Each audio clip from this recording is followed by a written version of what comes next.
உங்கள் தந்திவன் தொலைக்காட்சியில் தினமும் ஒரு சர்ப்ரைஸ் மாலை 6 முதல் 7 மணி வரை காணத் தவறாதீர்கள்.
செய்தியாளர் பிரகாஷ் இணைகிறார். பிரகாஷ், இப்போ நாம் செய்தியாக பார்த்து கொண்டிருப்பது அதிமுக நிர்வாகிகள்லாம் திரு எடப்பாடி பழனிசாமி அவர்களிடம் கூட்டணி சரியா அமையாதது தான் தோல்விக்கு காரணம் என்று சொல்லியிருப்பதாக செய்தியில் பார்த்து கொண்டிருக்கிறோம்.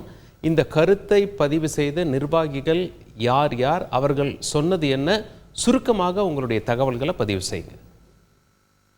நடந்து முடிந்த நாடாளுமன்ற தேர்தல் தோல்வி குறித்த ஒரு ஆலோசனை கூட்டம் அதிமுக தலைமை அலுவலகத்தில் எடப்பாடி பழனிசாமி தலைமையில இன்றைய தினம் நடைபெற்றது. காஞ்சிபுரம் நாடாளுமன்ற தொகுதிக்குட்பட்ட வேட்பாளர், மாவட்ட செயலாளர், முன்னாள் இந்நாள் சட்டமன்ற உறுப்பினர்கள், தொகுதியுடைய பொறுப்பாளர்கள், இப்படி பல நிர்வாகிகள், இளைக்கழக செயலாளர்கள் வரைக்கும் பல நிர்வாகிகள் இந்த கூட்டத்தில் கலந்துக்கிட்டாங்க.